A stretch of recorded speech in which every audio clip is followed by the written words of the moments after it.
Assalomu alaykum hurmatli talabalar. Demak, bugun biz sizlar bilan 6 o'qli beylik koordinati, standart va kuchaytirilgan tarmoqlar hamda ko'krak tarmoqlarini ko'rib chiqamiz. Umuman 10 ta elektrod bo'ladi. 4 ta demak qizil, sariq, yashil, qizil o'ng qo'lga, sariq chap qo'lga, yashil chap oyoqqa, o'ng oyoqqa qora qo'yiladi, lekin qora EKG'larni, biopotensiyalarni farqni yozib olishda ishtirok etmaydi. Va mana shu 4 ta elektrodni qo'yganimizda, demak EKG'da 6 ta tarmoq hosil bo'ladi. Va ko'krak 6 ta tarmoq, 6 ta ko'krak elektrodlarni qo'yganimizda 6 ta tarmoq standart va kuchaytirishlar bilan jami 12 ta tarmoq hosil bo'ladi. Mana birinchi tarmoq nima? Buni bilish kerak, chunki EKG'ning tishlarini qanday hosil bo'lishini tushunishimiz uchun. Mana birinchi tarmoq. Demak, bu birinchi tarmoq. O'ng qo'l va chap qo'l o'rtasidagi potensiallar farqini yozadi. Ikkinchi tarmoq o'ng qo'l, chap oyoq. Demak, bu ikkinchi tarmoq va uchinchi tarmoq chap qo'l, chap oyoq. Demak, buni mana bunaqasiga tushirganimizda mana uchinchi tarmoq hosil bo'ladi. Bu Eydhoven uchburchagi, har birini orasi demak 60 gradus. 60 gradusni tashkil qiladi. Endi kuchaytirilgan tarmoqlar, masalan right, bu left, bu foot. O'ng qo'l bilan bu ikkita a'zo o'rtasidagi potensiallarning farqini yozib olish bu AVLda yoziladi. AVLda esa chap qo'l va o'ng qo'l, chap oyoq o'rtasidagi potensiallar farqi yoziladi.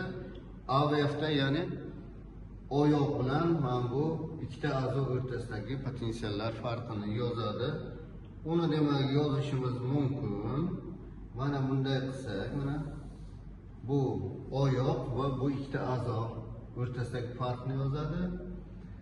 AVL esa mana bunisi, demak chap qo'l va bu ikkita a'zo o'rtasidagi farq yoziladi va bu bizga bo'ladi AVR. O'ng qo'l va bu ikkita a'zo o'rtasidagi potensiallar farqini yozadi. Buni hozir 6 ta chiziq paydo bo'ldi. 6 ta tarmoq, belining 6 o'qli beylik koordinati. Buni hammasini markazdan o'tkazamiz. Mana bu markaz deydigan bo'lsak, yurak markazi mana bu birinchi tarmoq. Bu ikkinchi tarmoq. Mana bunisi uchinchi tarmoq. Endi kuchaytirilgan tarmoqlarni ham shu yerdan o'tkazamiz. Keling, rangini boshqacha qilamiz. Mana bu AVF, bu AVR,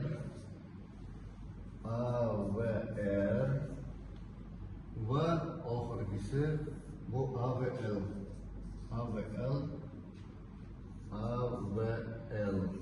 Mana belining 6 o'qli beylik koordinati hosil bo'ldi. Endi bu yerda bularni har bir tarmoqni ikkita tomoni bor.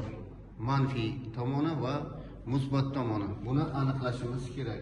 3 ta qoida bor. Birinchi qoida o'ng tomonda manfiy, chap tomonda musbat elektrod qo'yiladi.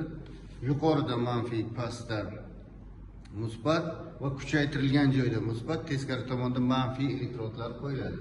Mana birinchi tarmoqni oladigan bo'lsak, birinchi tarmoq mana o'ng tomonda manfiy, chap tomonda musbat. Ikkinchi tarmoq yuqorida manfiy, pastda musbat. Uchinchi tarmoq yuqorida manfiy, pastda musbat.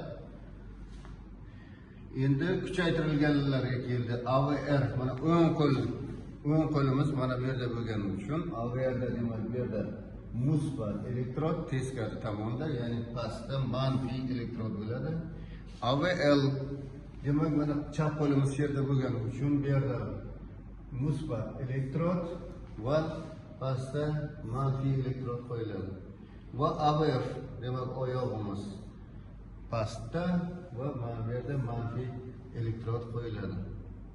Endi bu yerda bu olti o'qli belgi koordinati frontal tekislikdan potensiallar farqini yozadi. Bizda bor gorizontal tekislik ko'krak elektrodlari, tarmoqlari gorizontal tekislikdan farqini yozadi.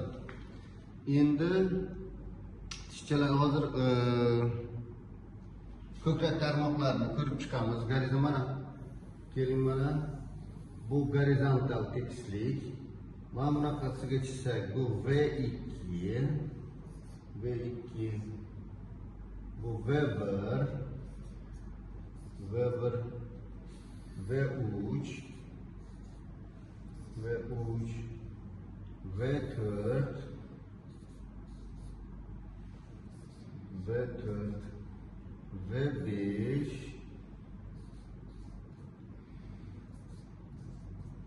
V6.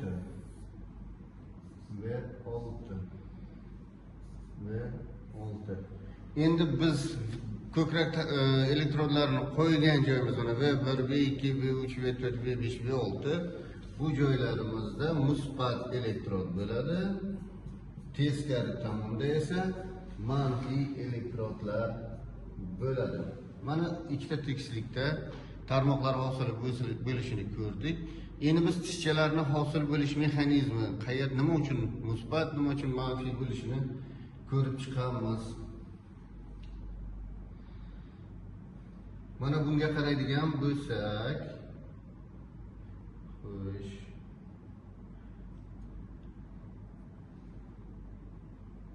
Normada mana yurak mana shunaqa joylashadigan bo'lsa, qo'zg'alish demak bo'lbacha tomonga yuqoridan pastga qarab keladi. Bu vektor yo'nalishi, qo'rinchalarni ham shunday pastga qarab, asosan mana shu tomonga qarab keladi. Bu normal joylashganda, gorizontal joylashishi mumkin yurak.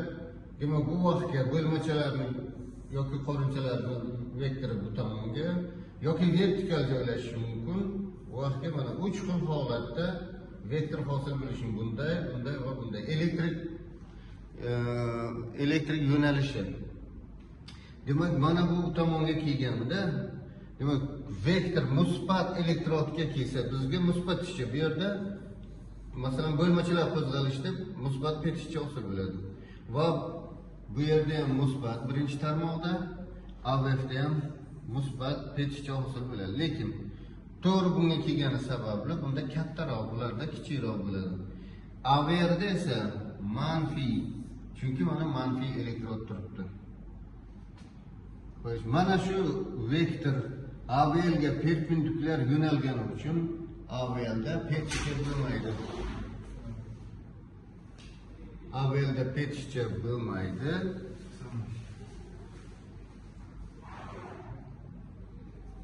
Izoliniya bo'ladi va QRSTni o'zi bo'lishi mumkin.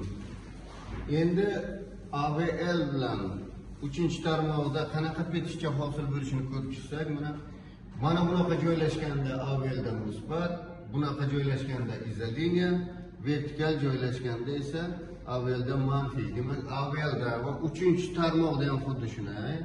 Petishcha AVLda 3-tarmoqda va V1da ham musbat yoki manfiy yoki izoliniya 3 xil ko'rinishda bo'lishi mumkin. Endi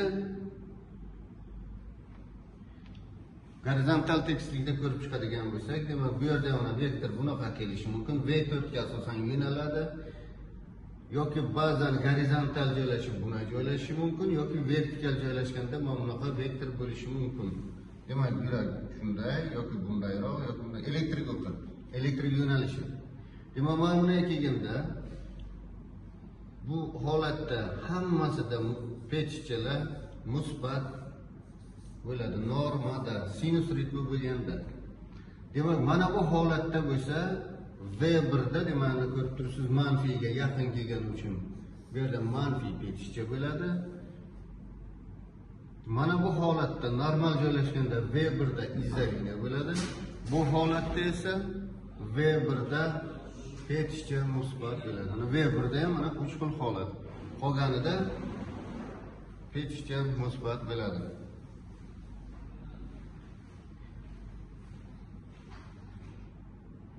Demak, yana bir marta eslatib o'tamiz. Har bir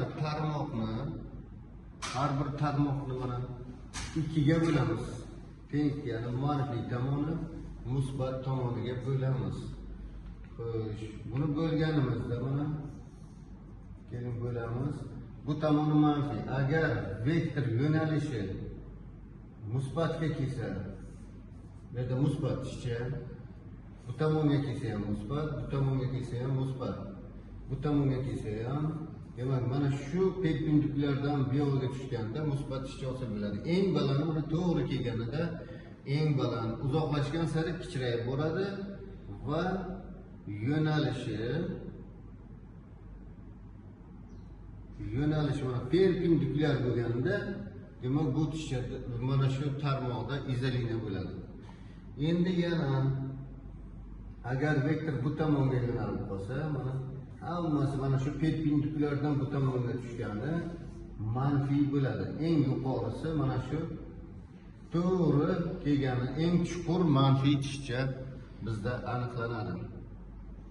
Endi savollar bo'lsa, tushunmaydigan savollaringiz bo'lsa, kommentariyada yozib qoldirishingiz mumkin. Bunda javob beramiz. E'tiborlaringiz uchun rahmat.